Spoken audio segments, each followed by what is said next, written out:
Beats by Trill, straight Killerville, dog. Yeah. Yeah. Yeah.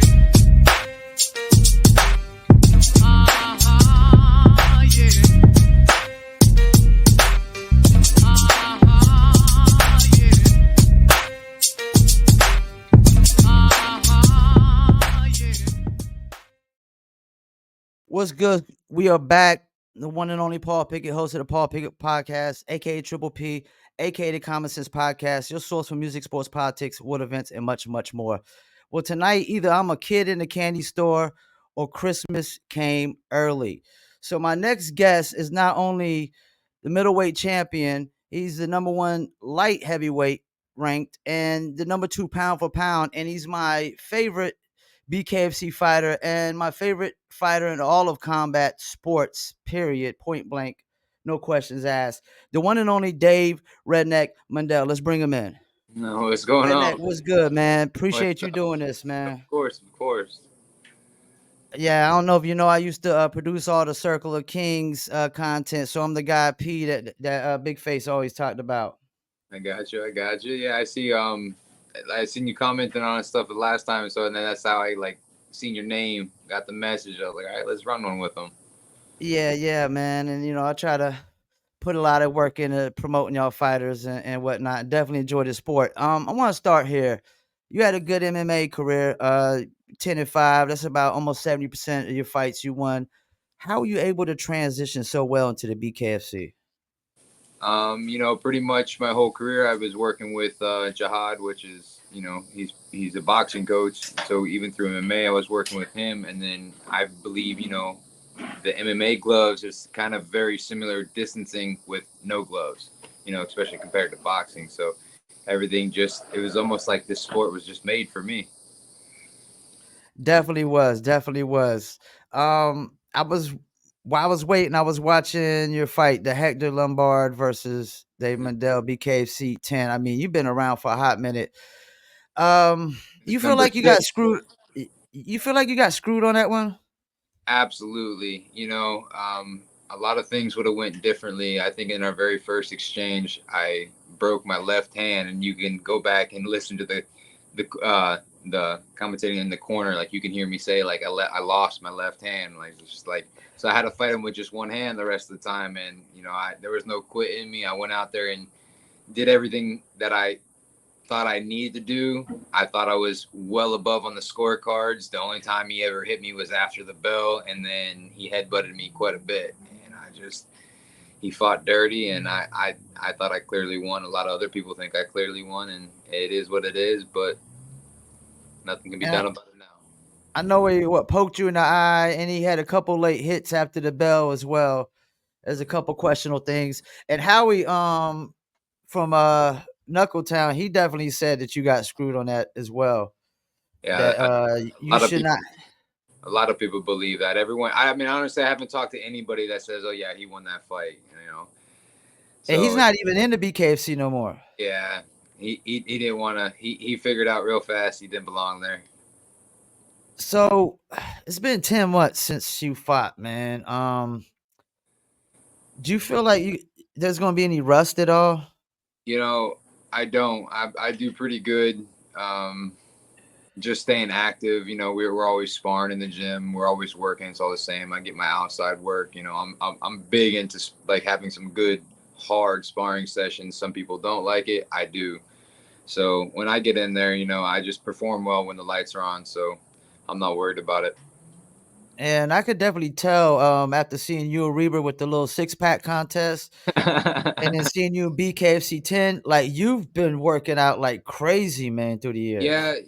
usually in between my fights, I don't, I live life, and I've just been on hold right now, and I've been told like, hey, you're gonna be fighting this day, and as it gets closer, like, oh, we got to push it back, we got to push it back, and it was I knew I was gonna be fighting Mo. That was the name they gave us, but I actually thought it was gonna be in a different location. I was a little sour about it, but at least I'm fighting, and that's what I want. So here we go.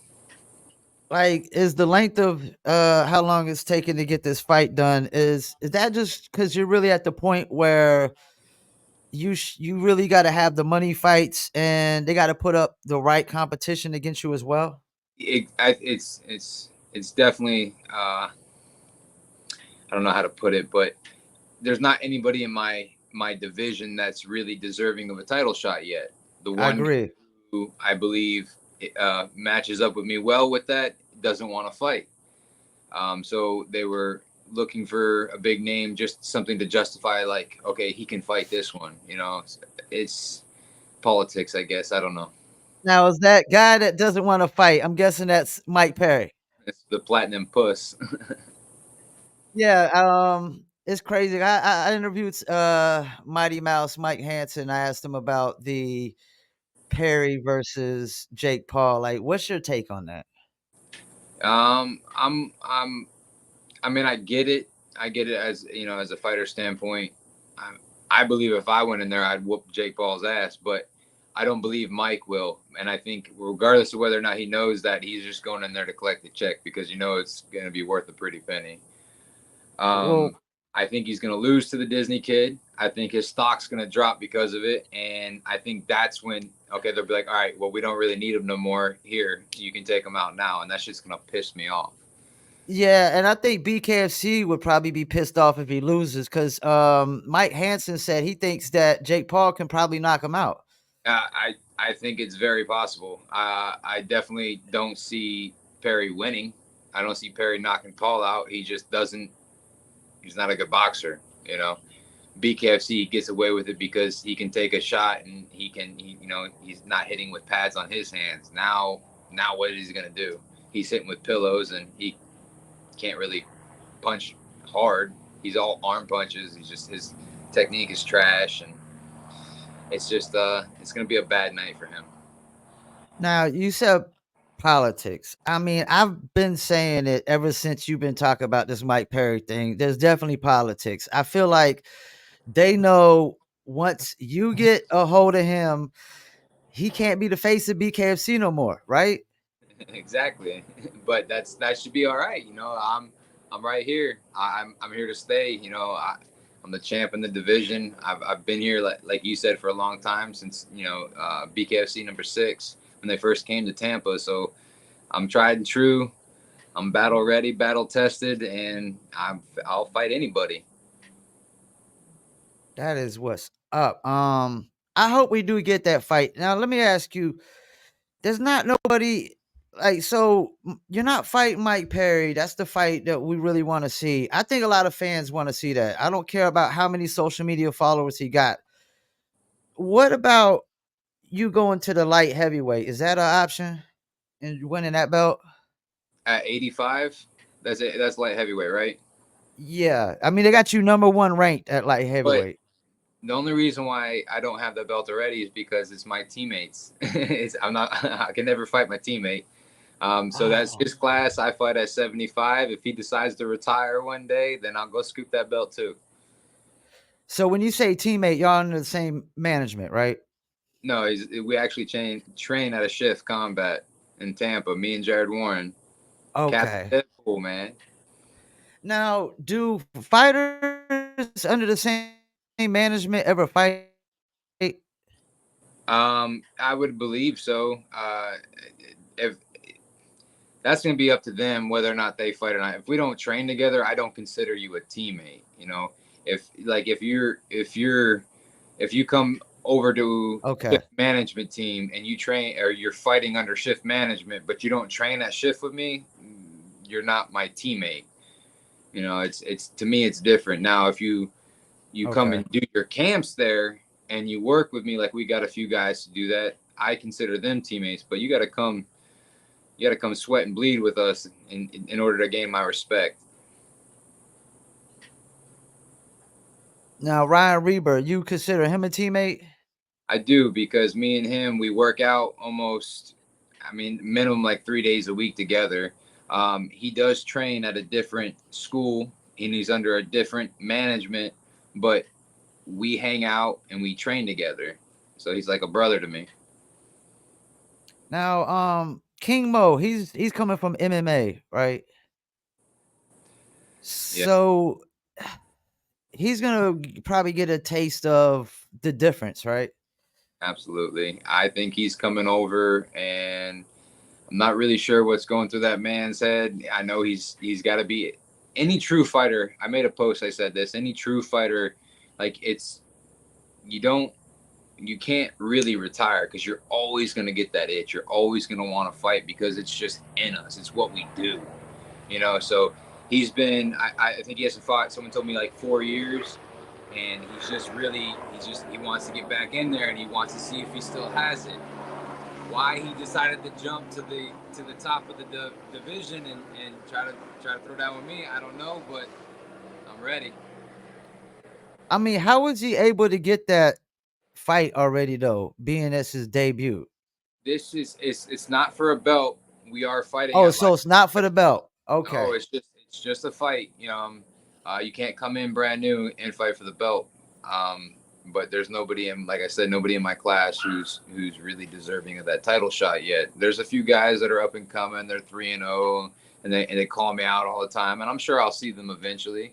But when BKFC says, okay, it's time, like you go ahead, fight them, then I'll go ahead and knock them out too. But back to Mo, he's a big name, so he's Yeah. gonna bring some eyes to the sports. He's also battle tested, like he's a tough dude and he's got a lot of experience. So no matter what, he's going to be a dangerous fight.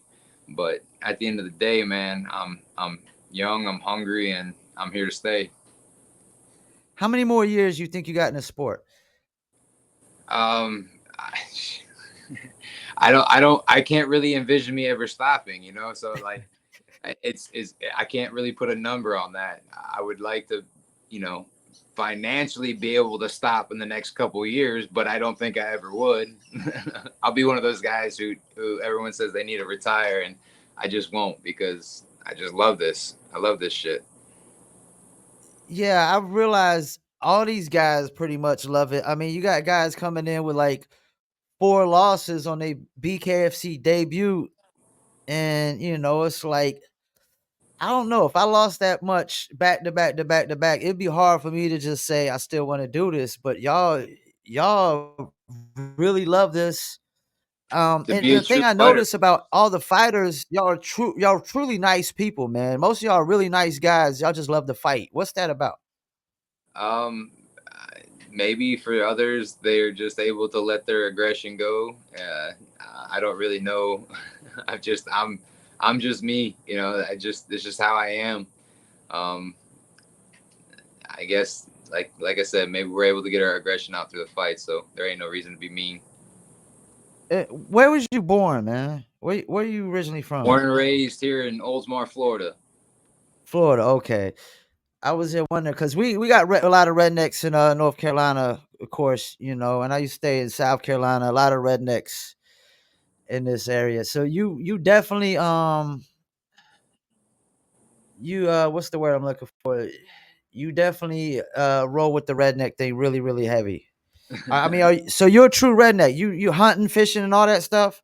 Oh yeah, So you kind of like I guess you could say like Kai Stewart. He's kind of a redneck, right? A Montana redneck. fair enough. I mean, I don't know him that well, but I know he's out there doing his thing. I think he's challenged me to a few fishing tournaments or something. I don't really know what's going on with all that, but until he fights my boy Brandon, we can't really hang out. So just Oh wait. yeah, Brandon Allen. Like that's another one that keeps like seem to get screwed with the politics or something. Yeah, I don't know why they haven't thrown him up there, man. B's a character. He's a star. He's got talent, and that motherfucker can hit hard. So whenever they give him the chance to fight for that belt, that thing's coming home, and it's gonna be with him for a long time. So what'd you think about Connor becoming an owner? I think it's awesome, man. Everything that's happening with the sport and how fast we're growing, and it's just opening more doors, and it's amazing. Yeah, I definitely think it takes it to a whole nother level. And um, when I interviewed JR, he was saying he thinks that BKFC could be as big as the UFC, but its own sport. Yeah, absolutely. It's on track to do that already. I mean, people I feel like are getting a little tired of watching people roll around on the ground. They don't. Not everyone can really relate to that, and you know, the BKFC. Although I don't think it's a bar fight, but people can relate to it because it's almost like a bar fight. You guys in there, you're just chucking knuckles, and you know, to each his own. But I have my levels to this, and I actually know how to fight, so I do it intelligently, and they can brawl all they want, but I'm gonna outbox them. And it's definitely the modern day American Gladiator, or as close as you can get to it. And then boxing is not as good as it was when I was a kid, when the heavyweight division was stacked and every other division you can think of was really stacked with boxers across the board. So I think the opportunity is there. And right now y'all doing a lot of casinos, but y'all like right on the verge of hitting that arena and civic center kind of Yeah, I mean, shows. I bet you it's possible now if they really wanted to pull the trigger and do it that way. I feel like they got their set way of doing things, and they're obviously doing things right because they're growing.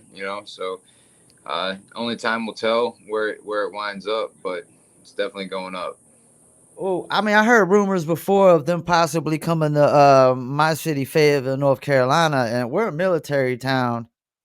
So, I mean, they'll sell out and they'll have to do it at the Crown Coliseum, and the last person that sold that out was like J. Cole. So that would be huge, man. It really would. I'm not familiar with the place, but I mean, I just know BKFC definitely puts asses in the seats. So Yeah, y'all selling out every single event, man. yeah. So, what can we expect on your next fight, man? Definitely a win, right? Oh yeah, I'm definitely going in there. I'm definitely gonna knock him out. I'm head hunting heavy. I'm gonna work his body if I have to, one way or another. I'm coming out, and he's gonna be taking a nap. Well, that's what's up. I'm definitely gonna be tuning in, Um, like I said, you my favorite BKSC fighter, favorite combat fighter, period. Ryan Reber's number 2 right now, you Hey, know. So Reber gonna have to get a win too on Blas, because I actually picked Blas to beat Keith when I interviewed Reber, but he was, he was saying Blas didn't have enough big fights, but I don't know. It was something about Blas when the fight before where the 3-piece broke the nose and did a backflip. I was like, oh man, I don't know if I wanted to bet against this guy. he's athletic, man, but that doesn't win you fights. So we'll see what happens. But my boy Reaver is gonna come out, and he's gonna show him a thing or two. Well, I'm definitely rooting for Reber. Definitely root for Reber. I don't want to hold you up. I know it's been a long day. You got the family to get back to. Any shout outs you want to do before we go? Now, man, anyone who's paying attention, I appreciate you. BKFC setting the stage. So, all my trainers, my teammates, it's just we rolling, we ready. Well, I appreciate you, Redneck. Wish you the best, man. Hopefully, we get that Mike Perry fight. I want to see that so bad. I mean, be honest with you, I can't stand Mike Perry. I can't stand him. I don't even know the guy, but I can't stand him. It's like I don't get how he's ranked number 1 pound for pound above you. It doesn't have a belt. It makes no sense to me at all. it's That's it's just people know who he is. That's all right though. Well, they about to know who you are. I know that much. Well, I hope you have a nice night, man. Appreciate you coming on to the Paul Pickett podcast, man. And I'm gonna stay in touch, man. Friend of the show, man. Awesome, brother. Thanks for having me. All right, peace. Well, there we have it. Long day, man. Redneck Mundell, my favorite BKFC fighter, favorite combat sport fighter, period. Chemo, I don't know what to tell you, man. You in trouble, man. You in trouble. And you know, Reber's gonna be fighting that one too. That's gonna be amazing. Redneck and Reber. Hopefully they both win, come out with some wins, and Reber gonna be fighting for the belt against Alberto Blas. So once again, thank you for tuning into another episode of the one and only Paul Pickett podcast, where we dabble into the bare knuckle fighting world, man. Modern day American gladiators, man. Way better than that UFC and that boxing, man. Peace, and we out.